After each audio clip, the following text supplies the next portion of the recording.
America has always had a knack for the strange, the unexpected, and the downright bizarre, especially when it comes to tourism. Picture this, a time when roadside attractions weren't just about giant balls of twine or world's largest frying pans, but something far more peculiar. Imagine entire towns built around gravity-defying mystery spots, hotels shaped like giant animals, or even burial sites for famous racehorses turned into full-blown pilgrimage destinations. These weren't just oddities, they were cultural phenomenons that drew crowds by the thousands, capturing the imagination of a nation always hungry for the next big thing. And yet today, most of these attractions have vanished, leaving behind only whispers of their eccentric glory. What makes these forgotten spots so fascinating isn't just their sheer weirdness, it's what they reveal about us. America's love affair with the offbeat and the outrageous isn't new. In fact, digging into these abandoned tourist traps is like uncovering a secret history of the country's quirks, a time when marketing gimmicks and sheer audacity could turn a simple oddity into a must-see spectacle. From haunted sanitariums turned family fun spots to entire villages built to look like storybook fantasies, these attractions weren't just places. They were experiences designed to shock, delight, and sometimes even baffle anyone who stumbled upon them.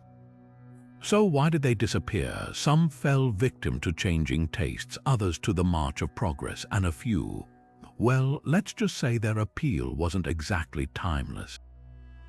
But their stories remain tucked away in old postcards and faded newspaper ads waiting to be rediscovered, and that's exactly what we're doing today. Together, we're stepping off the beaten path and into a world where logic took a backseat to sheer spectacle, where the line between genius and madness was often as thin as the ticket price. So buckle up, because we're about to dive into 31 of the most delightfully weird tourist attractions America has ever dreamed up, and the even weirder reasons they vanished. Deep in the heart of Point Pleasant, West Virginia, a towering silver figure with massive wings and glowing red eyes stands watch over the town, a monument to one of America's most bizarre urban legends. This is the Mothman, a creature born from late-night sightings and panic-stricken reports in the 1960s. Locals swore they saw something inhuman lurking near the old Silver Bridge, a winged beast with a 10-foot wingspan and eyes that burned like spotlights. Then, in December 1967, the bridge collapsed during rush hour, killing 46 people. The tragedy only cemented the Mothman's myth. Was it an omen, a guardian, or just mass hysteria? The town didn't shy away from its eerie reputation. Instead, Point Pleasant doubled down, turning the Mothman into a full-blown tourist attraction. The statue, erected in 2003, became a roadside pilgrimage site, complete with a museum filled with newspaper clippings, blurry photographs, and even eyewitness accounts scribbled on note cards. Visitors flock to snap selfies with the gleaming figure, and every September the town throws the Mothman Festival, a celebration as quirky as the legend itself. Think cryptid-themed vendors, guided nighttime walks through haunted hotspots, and even a Mothman pancake breakfast. But here's the twist: the Mothman isn't just a ghost story anymore.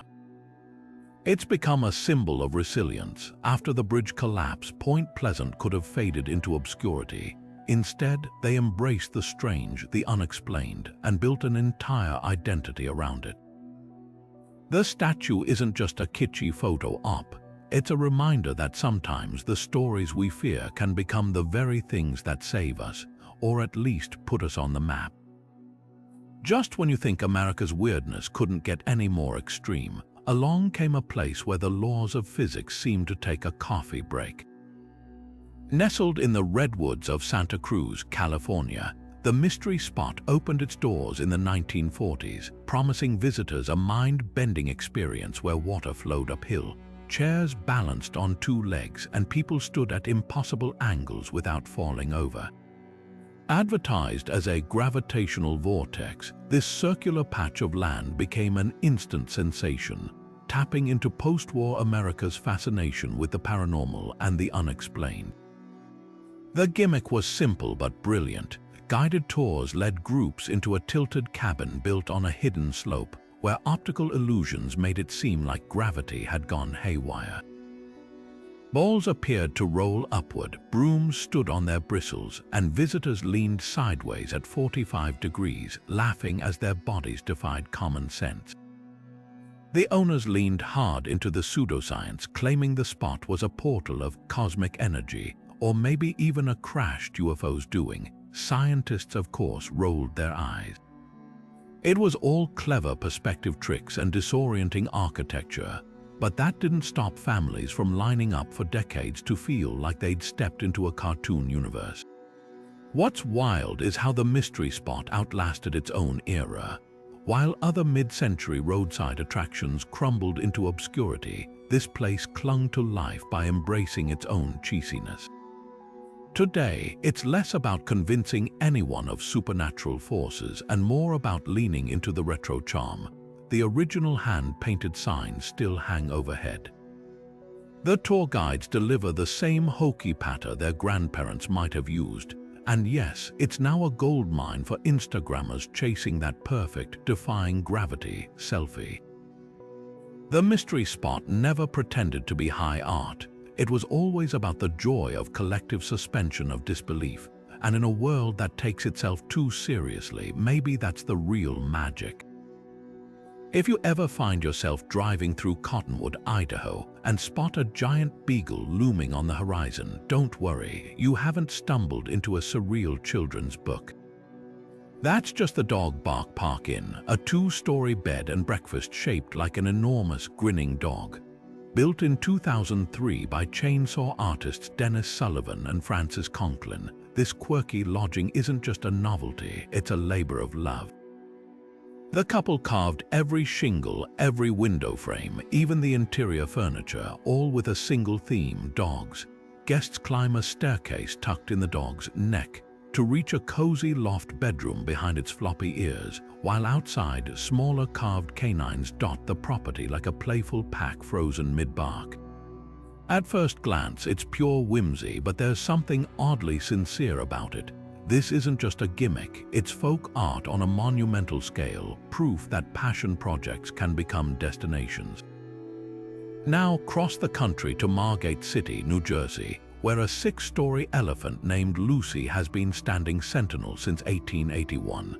Unlike the Dog Bark Park Inn, Lucy wasn't built for laughs, she was a real estate marketing stunt.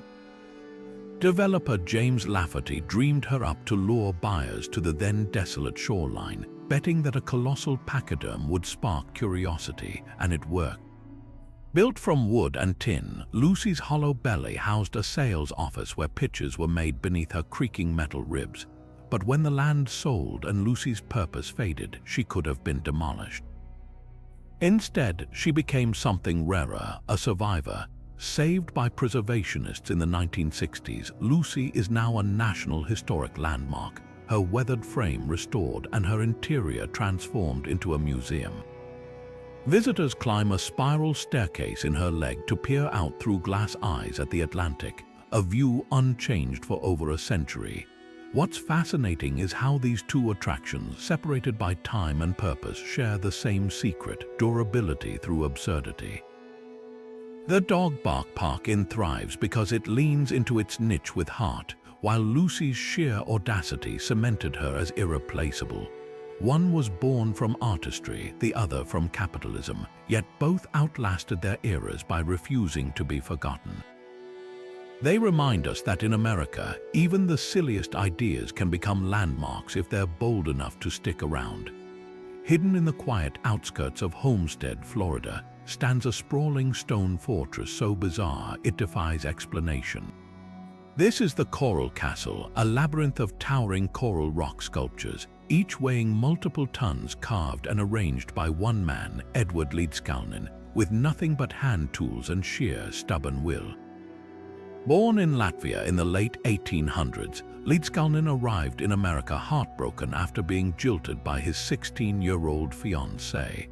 over the next 28 years, he channeled that heartache into an obsessive project, single-handedly chiseling over 1,000 tons of limestone into a monument to lost love. The mysteries pile up faster than the stones themselves. How did a 5-foot-tall, 100-pound man, who reportedly ate little more than crackers and sardines, move these colossal blocks without modern machinery? Some claim he harnessed anti-gravity or magnetic levitation, pointing to his cryptic notebooks filled with sketches of perpetual motion machines and references to Earth's energy grid. Others insist he simply rediscovered ancient Egyptian building techniques using pulleys, counterweights, and patience. Then there's the castle's astronomical precision, a 9-ton gate so perfectly balanced a child could push it open, yet impossible to budge without touching its hidden pivot point. A sundial accurate to within 2 minutes, a Polaris telescope carved from solid rock aligned with the North Star. Visitors in the 1940s swore they saw Leedskalnin work at night, humming to himself as the stones seemed to float into place. When pressed, he'd only wink and say he understood the laws of weight and leverage better than anyone alive. Today, engineers still debate whether he was a genius, a fraud, or something stranger. The truth might be simpler. Obsession moves mountains, or in this case, 28-foot-tall obelisks. The Coral Castle wasn't built by magic. It was built by a man who turned heartbreak into a gravity-defying middle finger to the impossible. And really, what's more American than that? Rising from the desert heat near Palm Springs, California, 2 prehistoric giants have been watching over Interstate 10 since the 1960s, Dinny the Brontosaurus and Mr. Rex, a toothy tyrannosaurus that towers 5 stories tall. Built by sculptor Claude Bell, these steel and concrete dinosaurs weren't meant to be high art. They were a glorified billboard, a marketing stunt to draw hungry travelers to Bell's Roadside diner. But somewhere along the way, these kitsch creations outgrew their humble beginnings. Dinny, with his goofy grin and hollow belly housing a souvenir shop, became a beloved pit stop for families road tripping to Joshua Tree. And Mr. Rex, well, he got famous. Hollywood couldn't resist their retro charm. The dinosaurs starred in movies like Pee-wee's Big Adventure, where Pee-wee danced atop Dinny's back, and The Wizard, where they loomed behind a young Fred Savage. Music videos, car commercials, even an infamous scene in Borat, these creatures became pop culture icons, their hulking frames synonymous with the weird, wonderful spirit of roadside America. But the wildest twist came in the 1980s when the property fell into the hands of a creationist group. Suddenly, the dinosaurs weren't just relics of the past, they were proof of it. The new owners slapped a sign near Mr. Rex's feet. See dinosaurs as they really were, created by God, not extinct. They converted Dinny's belly into a museum crammed with anti-evolution pamphlets and dioramas of humans riding triceratops. Yet somehow the dinosaurs transcended even that. Today, visitors don't come for theology, they come for the sheer absurdity of it all. Kids still scramble into Dinny's mouth for photos. Instagrammers pose under Mr. Rex's jagged teeth at golden hour. The Creationist Museum, it's become just another layer of the attraction's bizarre legacy, like graffiti on a time capsule. These dinosaurs were built to sell burgers, but they ended up selling something else. The idea that in America, even the silliest things can become landmarks if they're big enough, bold enough, and just weird enough to stick in your memory. In San Jose, California, a sprawling Victorian mansion stands as a monument to one woman's spiraling guilt, and possibly the ghosts that refused to let her rest. The Winchester Mystery House, with its 160 rooms, 40 staircases leading nowhere, and doors that open into walls, wasn't built by an architect. It was built by Sarah Winchester, the grieving widow of the rifle tycoon, who allegedly believed she was haunted by the souls killed by her family's firearms. Legend claims a medium told her to never stop building, that the moment construction halted, the spirits would claim her. So for 38 years, crews worked around the clock, hammering together a labyrinth of twisting hallways, secret passages, and windows installed in floors. Some say it was to confuse vengeful ghosts. Others argue Sarah was just eccentric, a woman wealthy enough to turn her paranoia into architecture.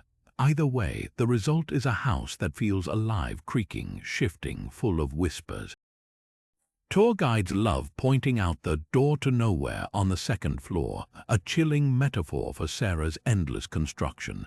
Now shift coast to Salem, Massachusetts, where the House of the Seven Gables wears its history like a shroud. Made famous by Nathaniel Hawthorne's novel, this 17th-century mansion is older than America itself and far more haunted. Unlike Sarah Winchester's chaotic blueprint, the Gables' madness is hidden. Its most famous feature, a secret staircase tucked behind the chimney, rumored to be a hiding spot for persecuted witches during the Salem trials. Visitors report cold spots, phantom footsteps, and the scent of lavender where no flowers grow, believed to be the ghost of Hawthorne's cousin Susanna, who loved the herb. But here's the twist. While the Winchester house leans into its spooky reputation with flashlight tours and ghost hunts, the Gables downplays its hauntings. The staff would rather talk about Hawthorne's literary legacy than poltergeists, framing the home as a time capsule of Puritan life rather than a thrill ride. What ties these two houses together isn't just their ghost stories, it's how they embody America's obsession with rewriting tragedy into spectacle. Sarah Winchester's mansion turns guilt into a tourist attraction, while the Gables sanitizes its witch trial past with romanticized literature. One is a monument to unchecked fear, the other to selective memory. Both prove that in America, even our haunted houses come with a side of myth-making, because sometimes the stories we tell about the dead are far stranger than the dead themselves. In the small town of Cawker City, Kansas, a 10-foot-tall, 20,000-pound behemoth sits under an open-air shelter like a modern-day monolith, the world's largest ball of twine. This isn't some corporate-sponsored stunt or fiberglass replica. It's the real deal, rolled by hand over 4 decades by a local farmer named Frank Stober, who started wrapping spare twine in his basement back in 1953. What began as a way to pass time during slow winters spiraled into an obsession, with Frank adding layer after layer until the ball outgrew his house, then his barn, then became a full-blown town landmark. By the time he passed away in 1974, the ball weighed nearly 9,000 pounds, and the townsfolk refused to let the legacy unravel. They built a pavilion for it, held annual twine-a-thons where visitors could add their own strands, and even fended off rival claims from other twine ball towns with a mix of Midwestern politeness and quiet defiance. Because here's the thing, Cawker City's twine ball isn't alone.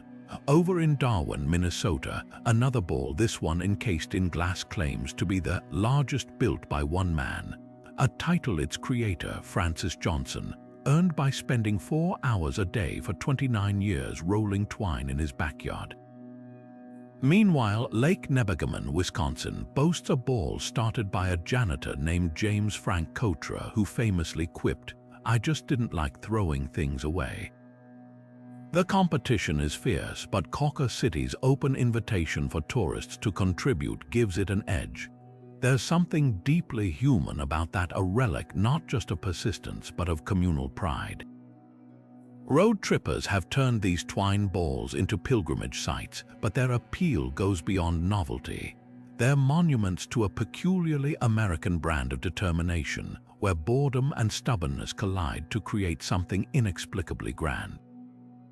They're also accidental time capsules. Peel back the layers metaphorically. Of course, tampering is a felony in Kansas, and you'll find decades of agricultural history wound tight, a snapshot of rural life when farming wasn't just a job but a rhythm. The twine itself tells stories, strands from bales that fed cattle through blizzards, repaired fences after tornadoes, or tied down tarps during harvest. And then there's the absurd humor of it all.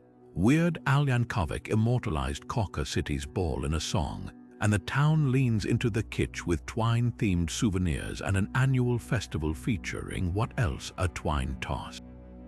But beneath the laughs lies a quiet truth. In a world obsessed with speed and efficiency, these balls stand as slow, tangled middle fingers to progress.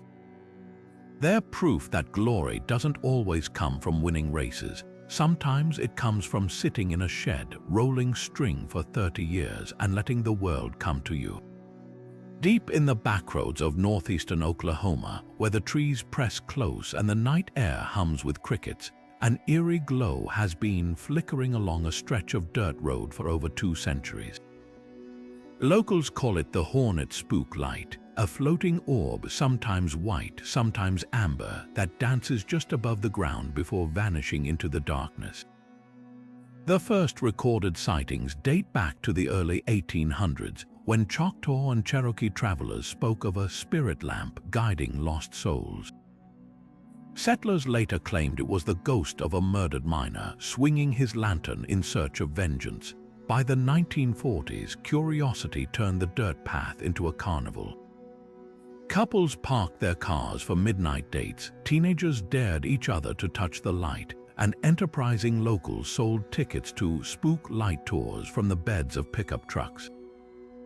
Scientists, of course, have theories. Some say it's methane gas bubbling from nearby swamps, igniting when it hits the air.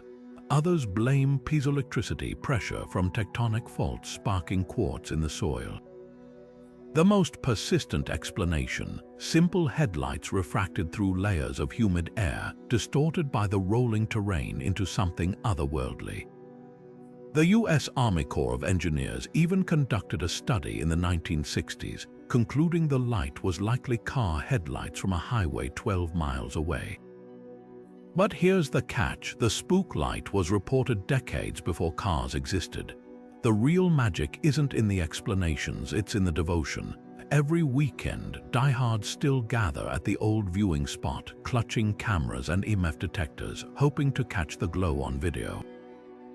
Some leave offerings, tobacco bundles, coins, even handwritten notes tucked into the bark of a gnarled oak known as the wishing tree. The spook light doesn't always appear, but that's part of its power. It's a shared mystery, a flicker of wonder in an age where everything gets debunked by a 5-second Google search. Whether it's geology or ghosts, the light endures because we need it to. After all, what's more American than a roadside attraction that refuses to be explained away? In the hushed halls of Philadelphia's Mutter Museum, the line between education and eerie fascination blurs with every step. Founded in 1858, this collection of medical anomalies isn't for the faint of heart. It's a carnival of the clinically bizarre, where skulls line the walls like library books and preserved specimens float in jars with almost artistic precision. One exhibit showcases the ossified remains of Harry Eastlack, a man whose muscles turned to bone due to a rare condition called fibrodysplasia ossificans progressiva. Another holds the infamous Soap Lady, a corpse that transformed into a waxy substance after burial, her features frozen in a silent scream. These aren't just medical curiosities, they're haunting reminders of the body's fragility and its capacity for the unimaginable. What makes the Mutter more than a sideshow is its unflinching mission: to teach. Doctors once studied these specimens to understand diseases now tamed by modern medicine. The towering megacolon from a 19th century patient, a lesson in the horrors of untreated Hirschsprung's disease, the wall of skulls collected by phrenologists. A cautionary tale about pseudoscience's grip on early medicine. Even the museum's piece de resistance, the death cast of conjoined twins Chang and Eng Bunker, serves as a poignant exploration of identity and resilience. The Mutter doesn't just display oddities, it forces us to confront the human stories behind them, turning revulsion into reverence. Now shift gears to Minneapolis, where the Museum of Questionable Medical Devices takes a decidedly cheekier approach to medical history. Founded by Bob McCoy in the 1990s, this collection spotlights the outrageous contraptions peddled as miracle cures. Picture vibratory chairs that promise to shake off fat, or radioactive water jugs marketed as elixirs of youth. One standout, the recto-rotator, a device designed to spin patients upside down to cure constipation because apparently centrifugal force was the laxative of choice in the 1920s. McCoy's genius was in framing these gadgets not as relics of stupidity, but as evidence of a timeless truth: desperation sells. While the Mutter Museum chills with its stark reality, the Museum of Questionable Medical Devices delights in the absurd. Yet both share a common thread: they're monuments to humanity's endless tinkering with the limits of science. One honors the bodies that taught us, the other mocks the hucksters who preyed on hope. Together, they prove that medical history isn't just a march of progress, it's a wild, winding road paved with equal parts brilliance and bunk. And sometimes the best way to honor that journey is to stare wide-eyed at its weirdest detours. In the cracked, sun-baked earth of California's Colorado desert, the skeletal remains of a forgotten paradise bake under a relentless sky. This is Bombay Beach, a ghost town perched on the toxic shores of the Salton Sea, a place where mid-century glamour collided with ecological disaster, leaving behind a surreal wasteland that's equal parts tragedy and open-air art gallery. Back in the 1950s, this was the miracle in the desert, a playground for Hollywood elites and wealthy Angelenos who flocked to the newly formed Salton Sea for water skiing, yacht parties, and martini-soaked sunsets. Developers dreamed big: luxury resorts, palm-lined boulevards, even a marina stocked with fishing boats. For a flickering moment, Bombay Beach was the next Palm Springs. Then nature fought back. The Salton Sea, a man-made accident created when irrigation canals burst in 1905, began its slow death spiral. Fertilizer runoff from nearby farms poisoned the water. Evaporation concentrated the toxins, turning the lake into a salty stew where fish choked to death by the millions. By the 1970s, the stench of rotting seafood drove tourists away. The resorts shuttered, the wealthy fled, and Bombay Beach became a shell, its trailers sinking into the alkaline mud like forgotten toys. But here's where the story twists. In the past decade, artists reclaimed the ruins, turning decay into something hauntingly beautiful. Wander the streets today, and you'll find a post-apocalyptic wonderland. A rusted-out Airstream trailer painted gold, its door yawning open to reveal a chandelier made of beer bottles. A phone booth standing in the middle of the desert, its receiver dangling like an invitation to call the afterlife. Even the skeletal remains of a school bus, half submerged in the toxic shore, now serves as a canvas for murals of melting clocks and neon sunsets. Every spring, the town hosts the Bombay Beach Biennale, an art festival where installations blend seamlessly with the wreckage. A chipped bathtub becomes a throne, a collapsed roof frames a perfect view of the mountains. The irony is thick enough to taste. What was once a symbol of human arrogance, the belief we could bend the desert to our whims, has become a monument to resilience and reinvention. The very disasters that doomed Bombay Beach also preserved it, freezing a slice of Americana in salt and sunstroke. It's a place where the line between art and decay doesn't just blur, it dissolves completely. And maybe that's the point. In a world obsessed with polished perfection, Bombay Beach dares to wear its scars like glitter. After all, what's more American than turning a catastrophe into something strangely, stubbornly beautiful? In the dusty plains of Roswell, New Mexico, what began as a military press release in July 1947, claiming the recovery of a flying disc, exploded into the most infamous UFO conspiracy in American history. The military quickly backtracked, insisting it was just a weather balloon, but the story had already taken flight. Witnesses whispered about strange debris, tiny alien bodies, and government cover-ups. By the time conspiracy theorists got their hands on the tale, Roswell wasn't just a town, it was ground zero for extraterrestrial intrigue. Fast forward to today, and Roswell wears its otherworldly reputation with pride. The International UFO Museum, founded in 1991, sits smack in the middle of downtown, its walls plastered with declassified documents, blurry photographs, and dioramas of wide-eyed greys peering out from crashed saucers. But this isn't just a collection of kitsch. The museum takes its mission seriously, presenting every angle from skeptical debunkings to true believer testimonials. One exhibit painstakingly compares the military's original weather balloon story to later accounts of high-altitude spy balloons, while another showcases first-hand testimonies from locals who swear they saw something not of this world. Even the museum's founder, Walter Haut, the very public relations officer who issued that fateful press release, eventually claimed he'd been forced to lie. Outside the museum, Roswell leans hard into its alien aesthetic. Silver street lamps shaped like UFOs hover above the sidewalks. Gift shops sell glow-in-the-dark alien plushies and I believe T-shirts. The local McDonald's, built to resemble a flying saucer, complete with neon green trim.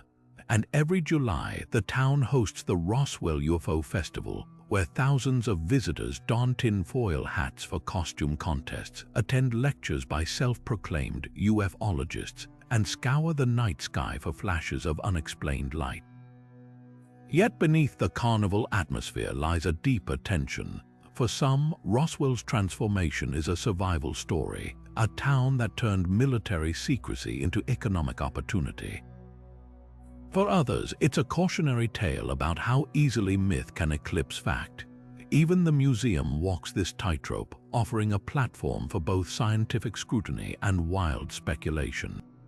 Because in Roswell, the truth isn't just out there. It's whatever keeps the tourists coming, and maybe that's the real alien invasion. Not little green men, but the relentless human ability to turn mystery into merchandise. The Berkeley Pit in Butte, Montana, isn't your typical tourist stop. It's a gaping wound in the earth, a mile-long, 1,000-foot-deep crater filled with water so acidic it could melt steel. Yet somehow, this toxic wasteland has become one of America's most surreal attractions, drawing visitors who peer over its rim at water that glows an unearthly orange, like a polluted sunset trapped in liquid form. The pit's origins are a textbook case of unintended consequences. Back in 1955, the Anaconda Copper Mining Company started digging for riches, blasting away at what was once called the richest hill on Earth. For decades, Butte's mines supplied the copper that wired the nation, fueling everything from light bulbs to locomotives. But when the mine closed in 1982, the pumps that kept groundwater out were shut off. Rain and seepage flooded the pit, mixing with heavy metals and sulfuric acid from exposed ore. The result, a toxic brew with a pH level rivaling battery acid, a cocktail so lethal, it once killed a flock of snow geese that mistook the shimmering surface for a safe place to land. What's bizarre is how beauty and danger collide here. The water's hues, neon turquoise near the edges, deepening to burnt umber at the center, are a macabre masterpiece created by dissolved metals like arsenic and cadmium. Sunlight transforms the pit into a surreal canvas with colors shifting throughout the day. Tourists snap photos from the viewing platform, while scientists monitor the water's slow rise, knowing it inches closer to contaminating the local aquifer.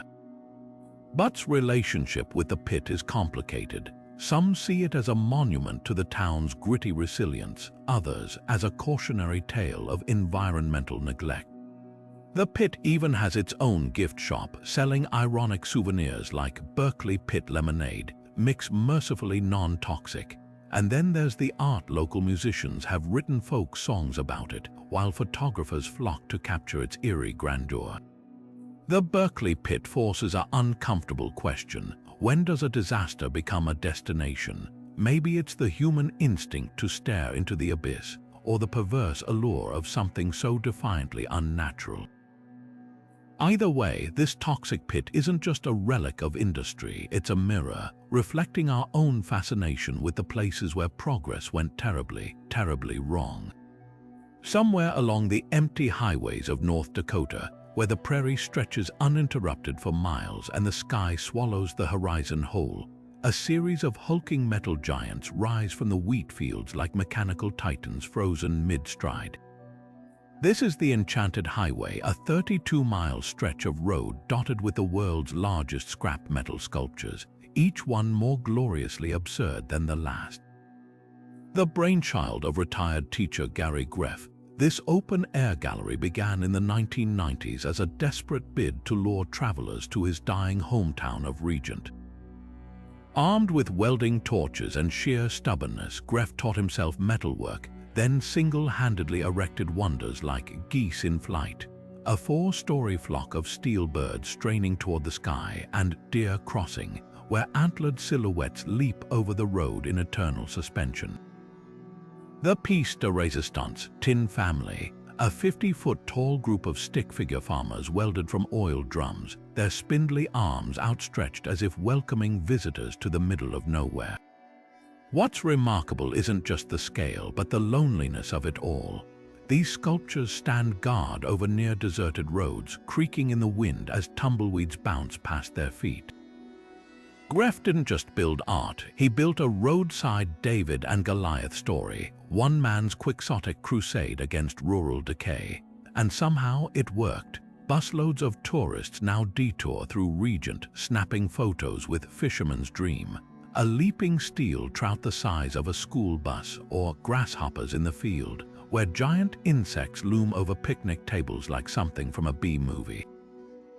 The Enchanted Highway isn't just a detour, it's proof that in America, even the emptiest places can become destinations if you weld them into being.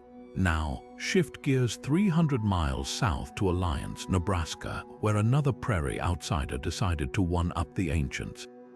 In 1987, artist Jim Reinders planted 39 spray-painted cars nose first into the earth, arranging them to mirror Stonehenge's exact proportions. The result, Carhenge, a monument that's equal parts automotive graveyard and tongue-in-cheek homage. Gray Chevys substitute for standing stones, a crumpled pickup serves as the altar, and a tailfin juts skyward like a sundial's gnomon. Unlike the real Stonehenge, there's no mystery here.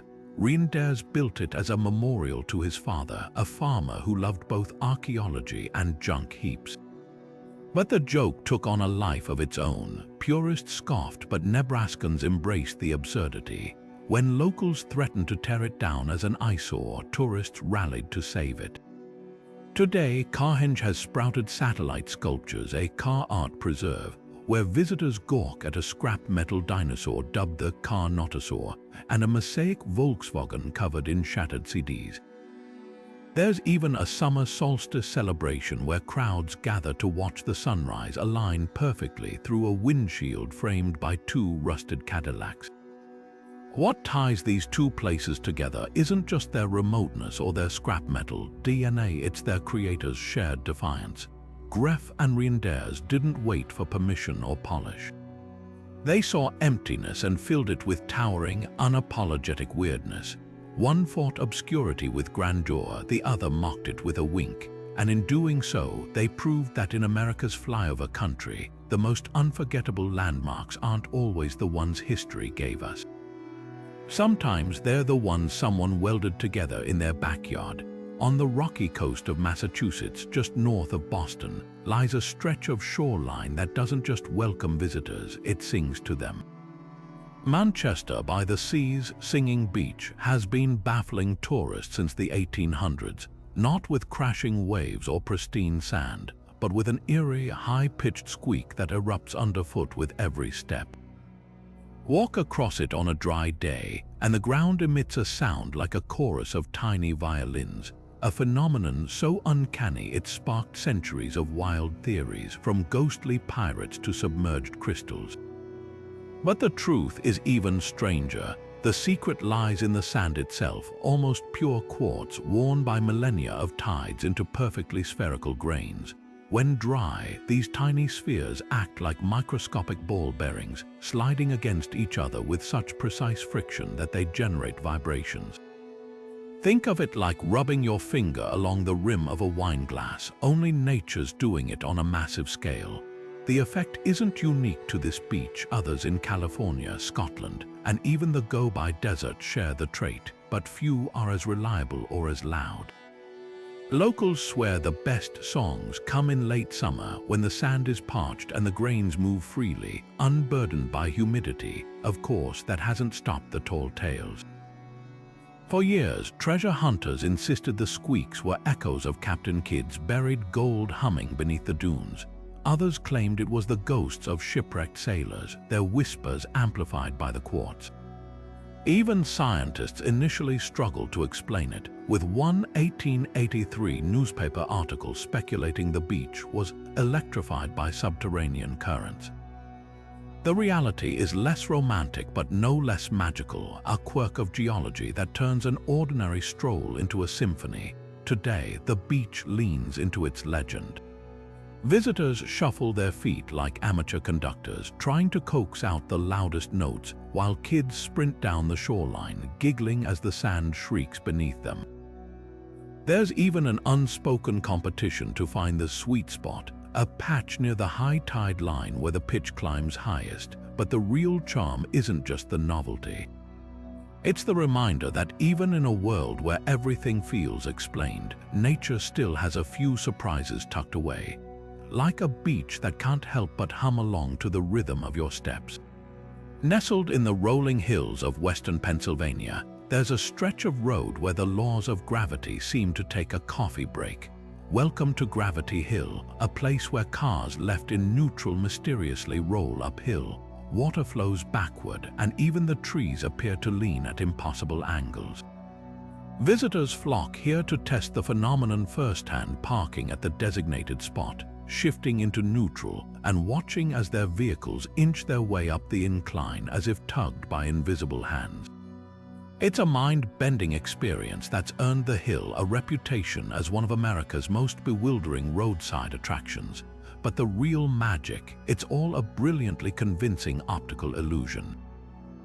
The secret lies in the landscape. Gravity Hill isn't actually defying physics, it's tricking your eyes. The surrounding terrain slopes so subtly that the horizon line becomes distorted, creating a false perception of which way is up.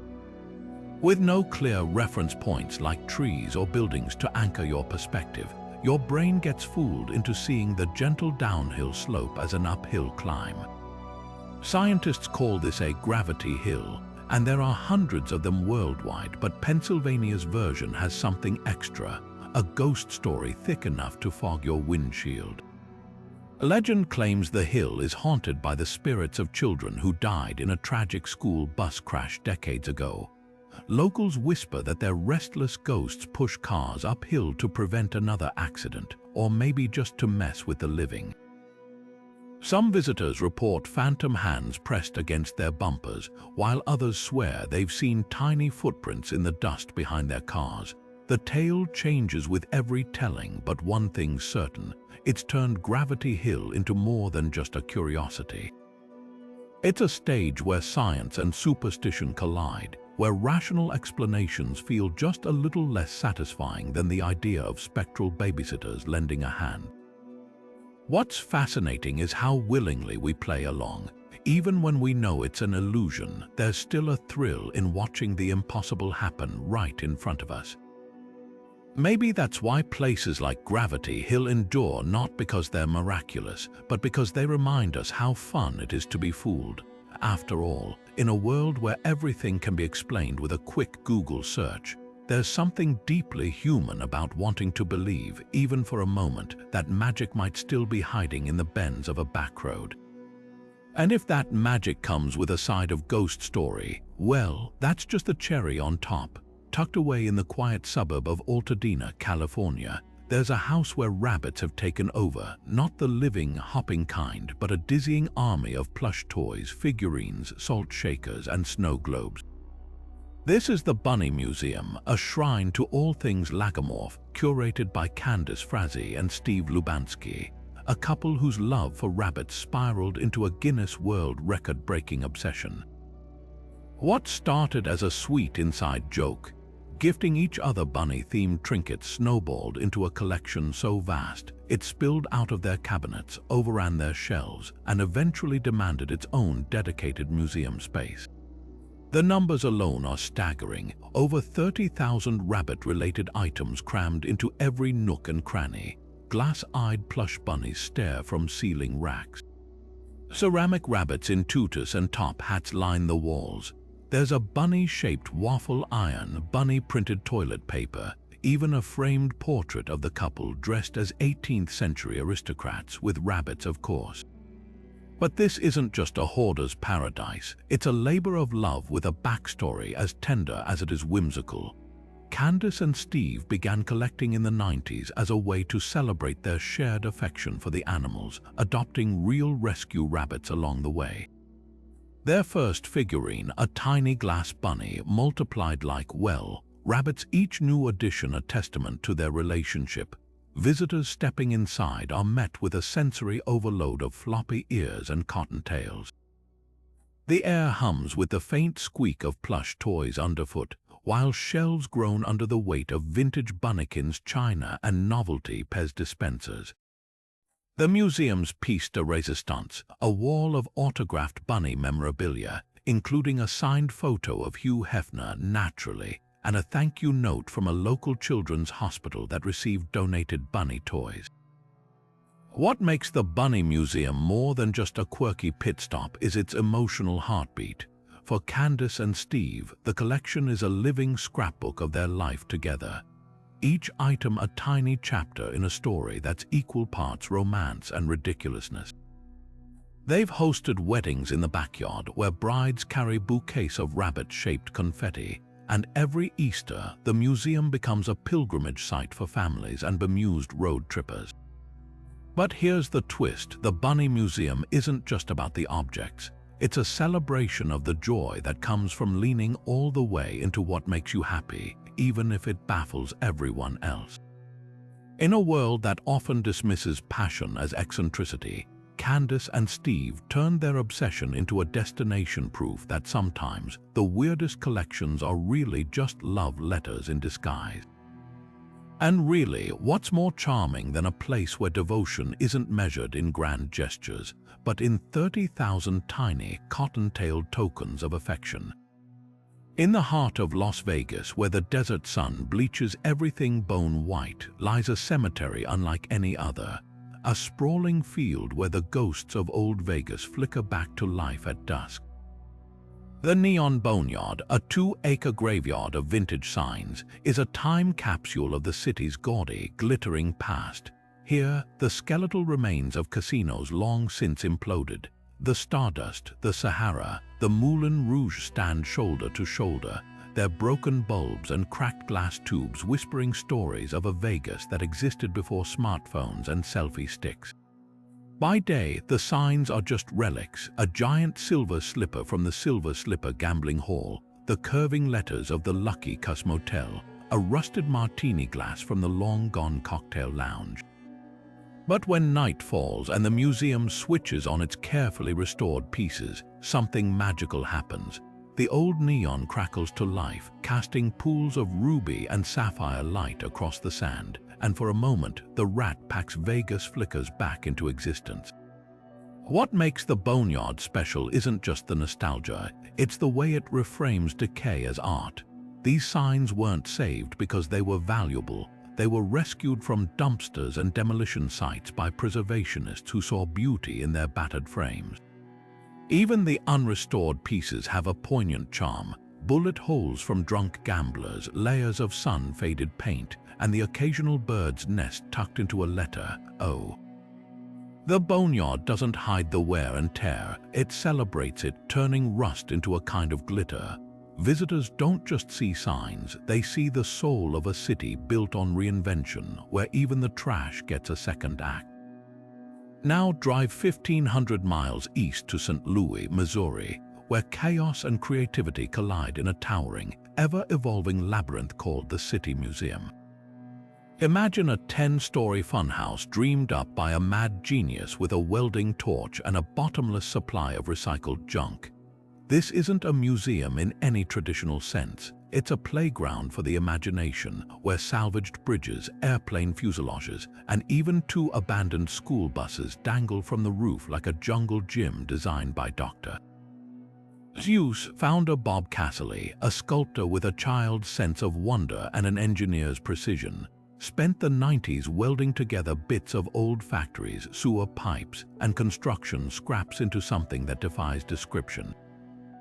Crawl through a whale made of repurposed wire, slide down a 3-story spiral chute, or climb into a vintage shoe shine booth suspended 50 feet in the air.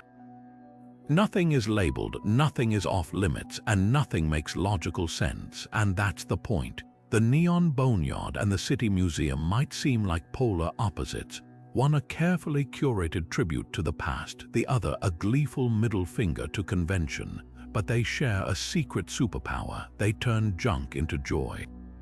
The Boneyard finds poetry in dead neon. The City Museum turns scrap metal into pure, unadulterated play. Both are love letters to the things we throw away, proof that one person's trash can become another's treasure if you look at it sideways. And maybe that's why they resonate so deeply. In a world obsessed with shiny and new, these places dare to ask, what if the real magic isn't in perfection, but in the cracks, the rust, and the wonderfully weird things we almost left behind? In the middle of South Dakota's Golden Plains, where the horizon stretches endlessly under a sky so big it feels like its own country, there's a building that shouldn't exist, a palace fit for a king, if that king ruled over crop rotations and harvest festivals. Welcome to Mitchell's Corn Palace, a fantastical arena where the walls are literally woven from corn, sorghum, and prairie grasses, transforming agriculture into something closer to high art. Since 1892, this bizarre masterpiece has been reborn every single year, its elaborate murals painstakingly redesigned and recobbed by hand, turning the humble kernel into a medium as versatile as paint. At first glance, the Corn Palace looks like something ripped from a Midwestern fairy tale, onion domes capped with golden tassels, towers striped like candy corn, and facades plastered with intricate mosaics depicting everything from buffalo stampedes to scenes from Hollywood blockbusters. But this isn't just a static monument. It's a living, breathing canvas. Every spring, local farmers and artists collaborate on a new theme, stripping the previous year's designs and pressing thousands of ears of corn, dyed in vibrant shades of rust, amber, and black, into the siding like a giant, edible jigsaw puzzle. The result, a shrine to rural ingenuity that's equal parts state fair exhibit and Byzantine cathedral. The Corn Palace's origins are as whimsical as its architecture. Built as a promotional stunt to prove South Dakota's fertility after a brutal drought, it was meant to lure settlers with the promise of amber waves of grain. Instead, it became a magnet for curiosity seekers. Elvis Presley played a rollicking concert here in 1956, his hip shakes echoing under a ceiling hung with corn husk chandeliers. Presidents have posed in front of its murals. Even Al Capone allegedly stopped by, though whether he was there for the corn or to scout illicit trade routes remains a mystery. What's truly remarkable is how the palace straddles the line between kitsch and cultural artifact. The gift shop peddles popcorn necklaces and ear-shaped erasers, sure, but it's also a testament to the quiet pride of a region too often dismissed as flyover country. The murals aren't just decorations, they're narratives, weaving in nods to Native American heritage, pioneer resilience, and even the occasional pop culture gag. One year featured a Star Wars tribute with Darth Vader rendered entirely in blue corn. For over a century, the Corn Palace has defied expectations, weathering dust bowls, economic crashes, and the occasional baffled tourist asking, but why? The answer's simpler than you'd think, because joy doesn't need a practical reason to exist. In a world obsessed with efficiency, this gloriously impractical temple to Maze stands as a reminder that sometimes the most enduring landmarks aren't carved from marble. They're cobbled together from the stuff of harvests and heart. Driving through the Utah desert near Moab, you'd be forgiven for missing the entrance to one of America's quirkiest pit stops until you spot the giant red arrow pointing toward a gaping hole in the cliffside. This is the Hole in the Rock, a 5,000 square foot home chiseled straight into the sandstone by a man who quite literally carved his own destiny. In the 1940s, a self-taught miner and eccentric named Albert Christensen decided he didn't need bricks or timber to build his dream home. All he needed was dynamite, a pickaxe, and a whole lot of patience. For 12 years, Albert and his wife Gladys blasted and chipped away at the rock face, turning a natural cave into a sprawling mid-century marvel complete with a fireplace, a grand piano hauled in piece by piece, and even a bathtub fed by a natural spring. The walls curved like a grotto, the ceiling soared, and every surface bore the marks of hand tools, a testament to one man's stubborn refusal to live conventionally. But Albert didn't stop there. To foot the bills, he opened a diner out front, serving up pies and burgers to road trippers gawking at his cliffside abode. Then, because why not, he started collecting animals. Soon, the property boasted a makeshift zoo featuring zonkies, a zebra-donkey hybrid, a bison named Big Daddy, and a camel that allegedly adored cigarette butts. Today, stepping inside the Hole in the Rock feels like stumbling onto a movie set frozen in the 1950s. The kitchen still has its original turquoise Formica countertops. The rotary phone hangs on the wall like a relic. Even Albert's hand-painted signs cheeky proclamations like "Don't complain, I blasted this joint out myself" remain untouched, but the real magic isn't just in the preservation, it's in the sheer audacity of the vision. Albert wasn't some wealthy eccentric with a team of architects. He was a regular guy who looked at a cliff and thought, "Yep, that'll do." The Hole in the Rock endures not as a museum, but as a living piece of Americana. The diner still flips burgers, the zoo still houses a motley crew of critters, and Albert's handmade furniture still sits exactly where he left it. It's a reminder that the American dream doesn't always come with a white picket fence sometimes. It's a front door wedged into a sandstone bluff, a camel dozing in the desert sun, and the lingering scent of Gladys's pies wafting through a home that shouldn't exist. And really, what's more bizarrely beautiful than that? Tucked away on Austin's bustling 6th Street, the Museum of the Weird feels like stepping into P.T. Barnum's fever dream, a dimly lit cabinet of curiosities where reality takes a backseat to the bizarre. Glass cases line the walls, cradling artifacts that toe the line between macabre and magical. Shrunken heads with stitched lips, preserved two-headed calves floating in formaldehyde, and the infamous Fiji mermaid, a grotesque mashup of monkey and fish that once fooled Victorian crowds into believing in aquatic enchantresses. This isn't just a collection of oddities, it's a shrine to America's enduring love affair with the strange, a tradition stretching back to the circus tents and dime museums of the 19th century. The museum's star attraction, the Fiji mermaid, is a direct descendant of Barnum's most notorious hoax, a stitched-together monstrosity he peddled as a genuine mermaid from the South Seas. Back in 1842, crowds swarmed his American museum in New York, shelling out 50 cents to gawk at the creature, even as skeptics called it a fraud. Barnum, ever the showman, leaned into the controversy, stoking debates that only drove more ticket sales. Today, Austin's version sits under a spotlight. Its withered tail and snarling face a testament to the timeless appeal of a good, skeptical stare. It's a relic of an era when wonder wasn't killed by fact-checking but heightened by it, when the thrill wasn't in knowing the truth but in the delicious tension between belief and doubt. But the Museum of the Weird isn't just a homage to hucksters, it's a celebration of the human instinct to gawk. Sideshow banners from the early 20th century hang in tattered glory, advertising Wolf Boy and the Spider Woman, performers who turned their differences into livelihoods. Vintage freak show photos show crowds in wide-brimmed hats staring, some in horror, some in awe, at figures like Schlitzie the Pinhead or the lobster-clawed Grady Styles Jr. These weren't just spectacles, they were survival stories wrapped in sequins and sawdust. The museum doesn't shy away from the ethical murk. Plenty of placards acknowledge the exploitation woven into this history, but it also doesn't pretend these artifacts aren't fascinating. What ties it all together is the unspoken question.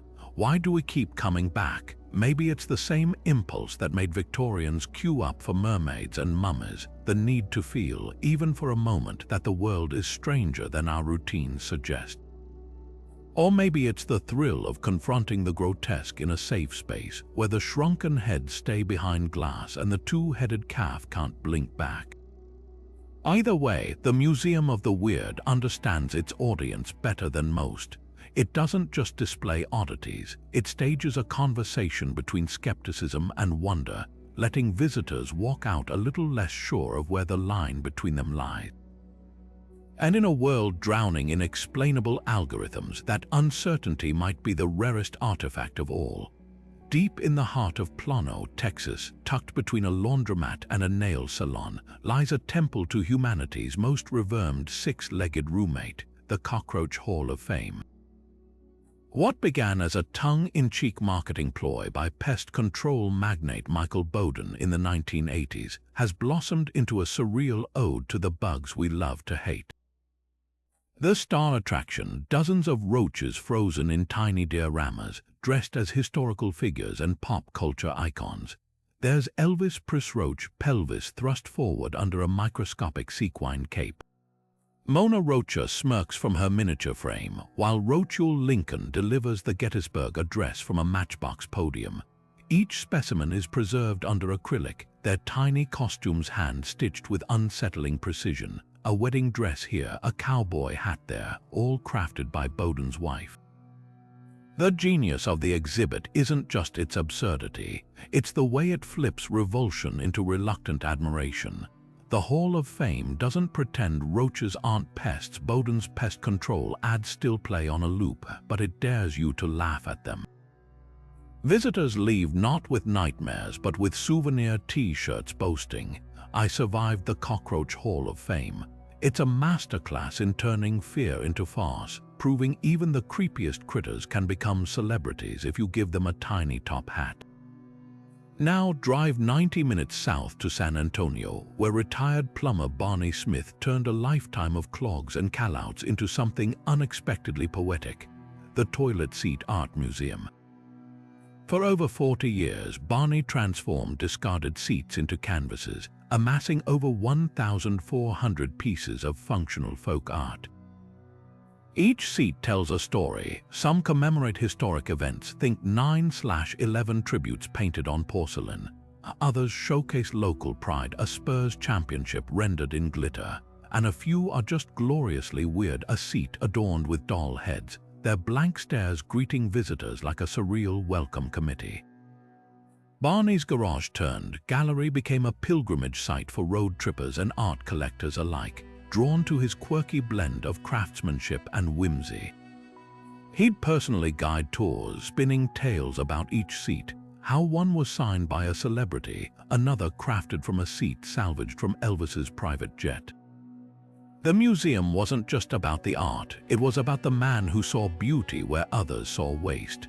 When Barney passed away in 2019, fans feared the collection would vanish, until a non-profit swooped in to preserve his life's work, ensuring the toilets and the stories behind them would keep flushing curiosity down the pipeline. What unites these two Texas oddities isn't just their shared state or their knack for turning the mundane into spectacle, it's their creators' unwavering commitment to the bit. Bowden and Smith didn't just collect things, they reimagined them, proving that passion doesn't need a conventional canvas.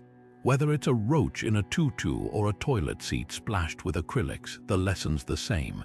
In the right hands, even the stuff we ignore or outright despise can become something worth celebrating. And in a world that takes itself too seriously, maybe that's the most Texan rebellion of all, declaring that nothing, not even a sewer-adjacent relic, is too humble for a little glory. High in the Oregon woods, where the trees seem to lean just a little too far to the left, you'll find a cabin that defies every law of architecture and possibly physics. Welcome to the Oregon Vortex and the House of Mystery, a 1930s roadside attraction built on a slope so cunningly engineered, it turns your brain inside out the moment you step across its threshold. The brainchild of a showman named John Litster, this crooked house wasn't just built to be weird, it was designed to short-circuit your senses. Walls tilt at impossible angles. Balls roll uphill, brooms stand unsupported on their bristles, and visitors suddenly find themselves shrinking or growing depending on where they stand. Litster, a former mining engineer turned carnival barker, claimed the spot sat atop a vortex of supernatural energy, a clever sales pitch that transformed a simple optical illusion into a must-see spectacle during the Great Depression. What makes the House of Mystery more than just another tourist trap is the sheer commitment to the bit. Litster didn't half-heartedly tilt a few floorboards, he engineered every detail to amplify the disorientation. Door frames tilt diagonally, windows are cut at jarring angles, and even the furniture is bolted to the floor at precise inclines to mess with your sense of balance. The piece de resistance, an upside-down room where a table and chairs dangle from the ceiling while a lamp floats upward from the floor, creating a topsy-turvy tableau that's as photogenic as it is perplexing. Litster's guides, trained in the art of carnival hucksterism, would weave elaborate tales about Native American curses and magnetic anomalies, leaning hard into the pseudoscience to sell tickets. Yet, for all its gimmicks, the House of Mystery taps into something timeless, the joy of collective bewilderment. Watching a 6-foot-tall adult suddenly appear shorter than a child, thanks to the room's forced perspective, never gets old. Kids shriek with delight as water appears to flow uphill in a tilted gutter, while adults scratch their heads, half convinced they've stumbled into a glitch in the Matrix. The real magic isn't in the tricks themselves, but in the way they turn strangers into co-conspirators, all reveling in the shared experience of being fooled. Nearly a century later, the House of Mystery hasn't changed much. The same weathered signs hang overhead, the guides still deliver the same tongue-in-cheek spiels, and the gift shop still sells vortex rocks, ordinary stones with a hefty markup. In an age of CGI and virtual reality, its analog illusions feel quaint, even charming, but maybe that's why it endures. There's something refreshing about a place that doesn't rely on screens or splinter effects to make your jaw drop. Just a crooked little cabin in the woods, some clever carpentry, and the universal human desire to believe, just for a moment, that the world isn't quite as predictable as it seems. Fossilized logs, ancient as the dinosaurs themselves, once served an unexpected purpose in the 1930s, pumping gas. In the windswept town of Lamar, Colorado, a humble filling station became a roadside marvel simply by embracing the bizarre. The petrified wood gas station didn't just use petrified wood as decoration. Its entire structure, walls, pumps, even the gutters, was crafted from 65-million-year-old stone logs, their grain still eerily preserved in quartz and agate. Built during the golden age of Route 66, this wasn't just a pit stop. It was a geological oddity disguised as a business, a place where travelers could top off their tanks while resting a hand on the literal remains of the Cretaceous period. The station's origin story reads like a Depression-era fever dream. Local contractor W.G. Brown stumbled upon a motherlode of petrified wood in the nearby Purgatoire River Valley and saw dollar signs not in museums or universities but in asphalt tourism. He hauled the stone logs to Lamar, stacked them like Lincoln logs, and capped the roof with more fossilized timber. The effect was surreal. A building that looked like it had been chiseled from a primordial forest, its muted reds and yellows gleaming in the desert sun. Route 66 road trippers, already primed for the unexpected, ate it up. Here was proof that America's Mother Road wasn't just a path, it was a carnival where nature's wonders doubled as photo ops. But the real magic wasn't just the novelty. The station tapped into something deeper, a fascination with deep time made tangible. Petrified wood isn't just old, it's an alchemy of disaster and patience.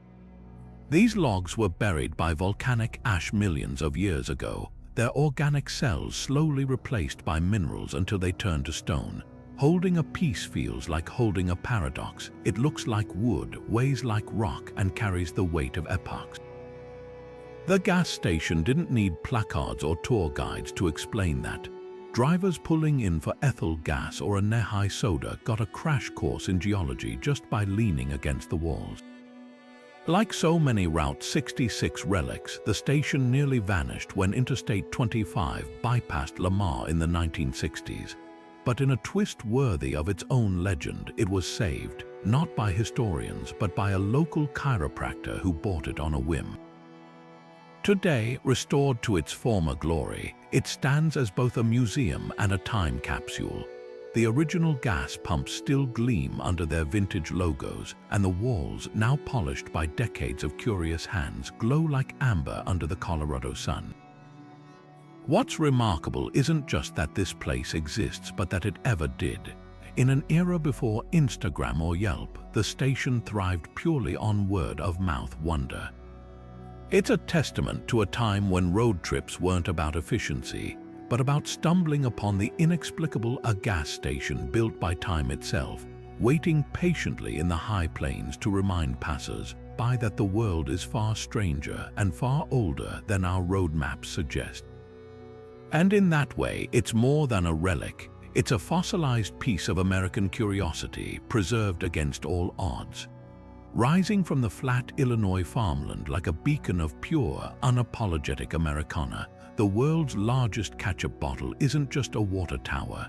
It's a 70-foot-tall love letter to ketchup, nostalgia, and the power of community stubbornness.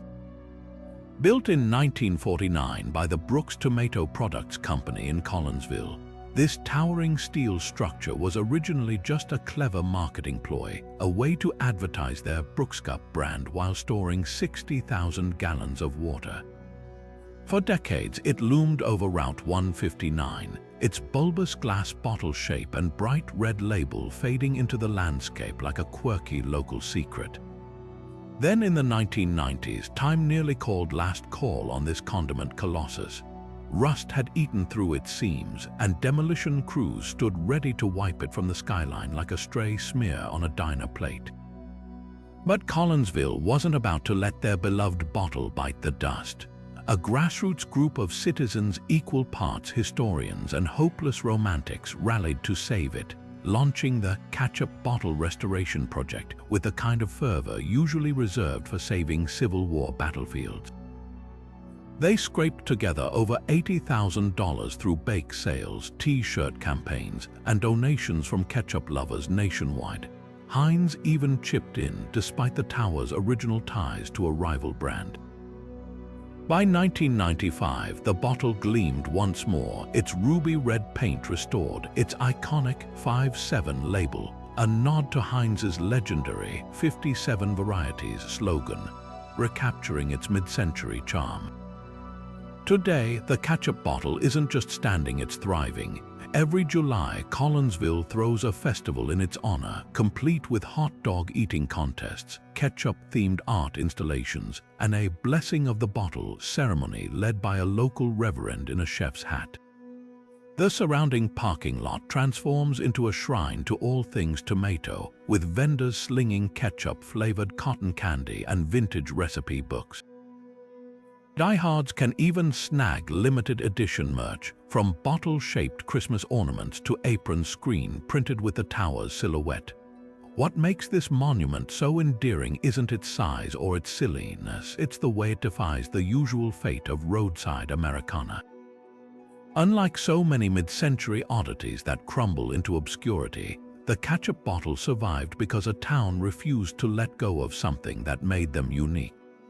It's a testament to the idea that joy matters, that a giant ketchup bottle can be just as worthy of preservation as a courthouse or a cathedral. After all, history isn't just made in grand gestures and solemn monuments. Sometimes it's stored in 60,000 gallons of water, disguised as something that makes you smile every time you pass by, and maybe, just maybe, reach for a fry. Driving through the scorching Arizona desert, where the highway shimmers like a mirage and the horizon stretches into infinity, you'll spot them long before you reach the exit. Those cryptic yellow billboards, each one more tantalizingly vague than the last.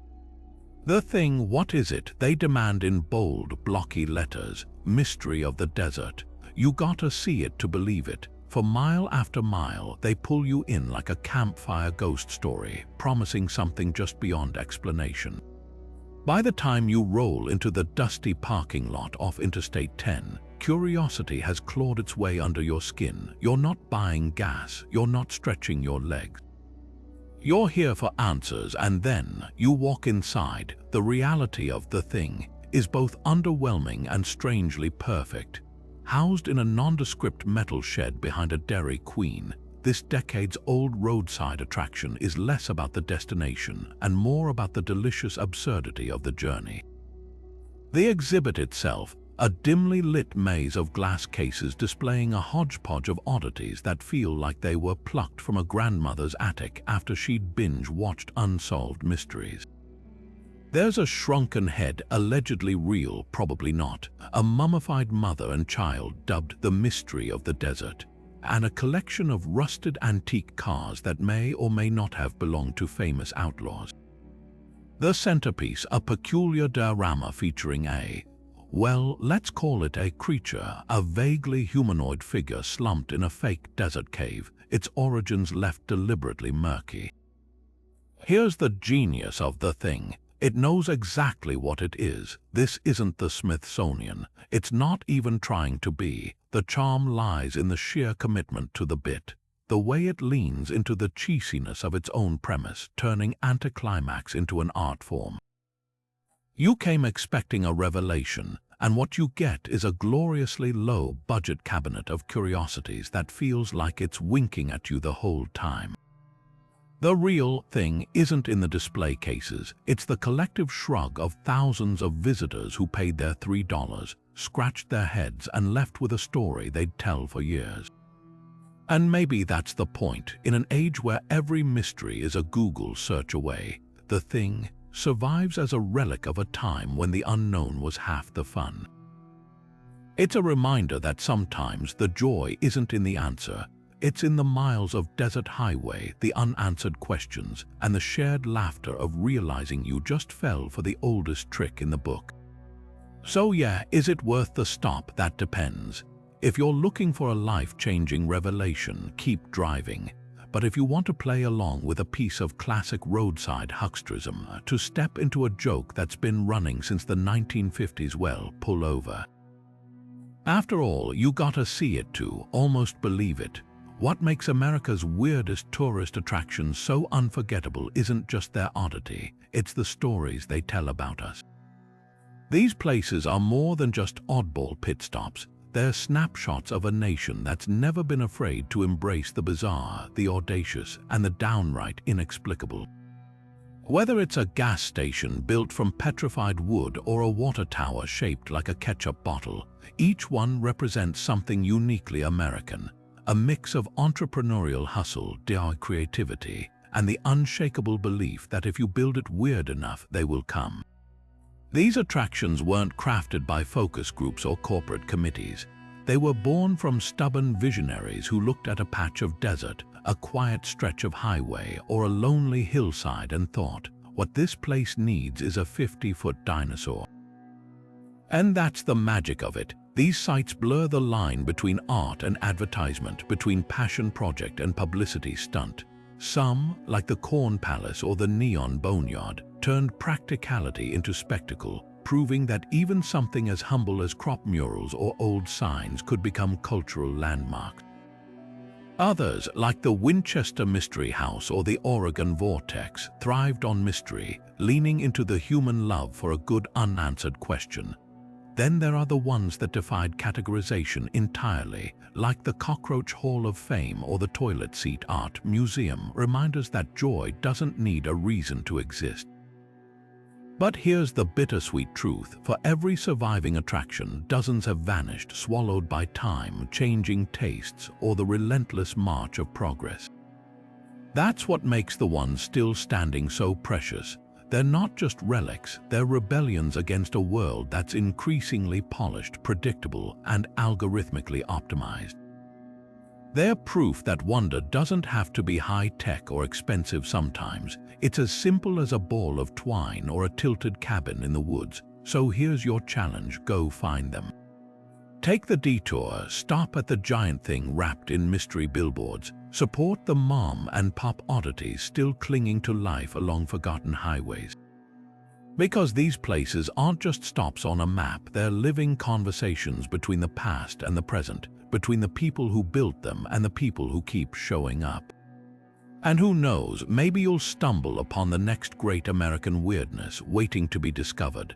Now it's your turn. Drop your favorite offbeat attractions in the comments, and let's keep the spirit of the roadside oddity alive.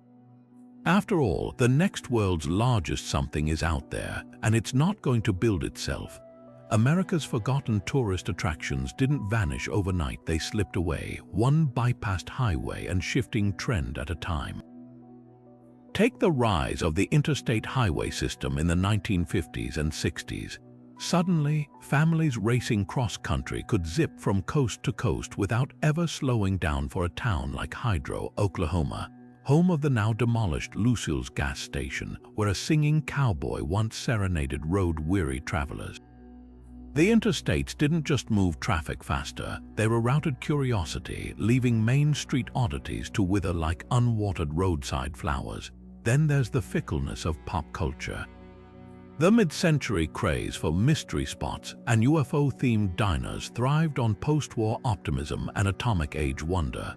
But as space exploration became routine and science debunked supernatural claims, the magic faded. Places like Florida's Casadoga, a psychic camp that drew thousands in the 1920s, found themselves struggling to compete with the glow of television and later, the internet. Why drive to see a talking parrot predict your future when you could binge-watch psychic readings on YouTube? Safety regulations quietly killed off others. The once thriving alligator wrestling pits of the Everglades, where tourists gasped as handlers wrestled reptiles bare-handed, slowly disappeared under pressure from animal rights activists and liability lawsuits. Even the iconic diving horse act at Atlantic City's Steel Pier, a spectacle where girls in sequin bikinis plunged 40 feet into pools, was shuttered after decades, deemed too risky for modern sensibilities. But here's the twist: some attractions didn't die, they evolved. The mystery spot's gravity-defying gimmick might have been debunked, but it survives by leaning into its own campiness, selling t-shirts that proudly declare, "I defied physics, sort of." The Dogpatch USA theme park, a hillbilly-themed disaster in Arkansas, collapsed in the 1990s only to be resurrected decades later as an off-grid artist commune, its crumbling rides repurposed as surreal art installations. And let's not forget the humble roadside dinosaur, once a concrete Androbar ad for a gas station, now a hipster photo op with its own Instagram geotag.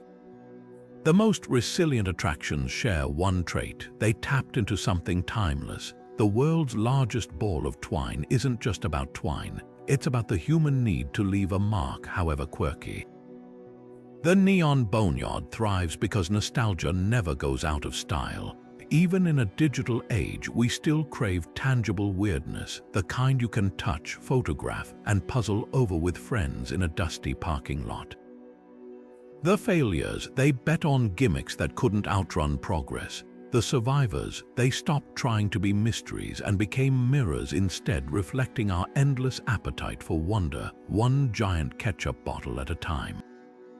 Want to hunt down America's forgotten roadside oddities? The ghosts of these attractions aren't entirely gone. They're hiding in plain sight, waiting for curious explorers to piece together their stories. Start your search where the past never got cleaned out: local historical societies and small town libraries. These treasure troves often hold yellowed postcards, faded newspaper clippings, and crumbling guidebooks that chronicle long-dead attractions. Ask a librarian about the world's largest, whatever that used to draw crowds, and you might uncover photos of a 30-foot fiberglass jackalope that once lorded over a now vacant truck stop. Even better, tap into the collective memory of online communities like the Forgotten Roadside America Facebook group or the Atlas Obscura forum, where enthusiasts trade coordinates of crumbling dinosaur parks and overgrown theme park skeletons. For hands-on sleuthing, hit the backroads with apps designed for wanderers. Roadside America pins Quirky stops old and new on a searchable map, while Detour offers audio guides to vanished attractions, letting you stand in an empty field and hear the echoes of a defunct mystery spot spiel. Don't just follow the dots, read between them. That unmarked stretch of Route 66 might hide the foundations of a 1950s space-age diner under waist-high weeds. Look for clues in the landscape: oddly shaped buildings repurposed as storage units, or faded murals peeling on the sides of abandoned motels. Modern oddities have inherited the mantle, but with a twist. Immersive art installations like Meow Wolf in Santa Fe or House of Eternal Return in Las Vegas channel the same surreal charm as the mystery spot, swapping mid-century hucksterism for Instagrammable, narrative-driven wonder. Viral TikTok spots, think Salvation Mountain's psychedelic paint or the Integratron sound baths, draw crowds hungry for that same mix of awe and absurdity. The spirit of Roadside America didn't vanish, it just traded billboards for hashtags. The best finds often come from leaning into the journey, not the destination. Chat up diner waitresses about that weird thing down the road. Follow handwritten signs pointing to Sea Rock City or live rattlesnakes, and when you stumble upon a forgotten giant coffee pot or a shuttered UFO museum, document it.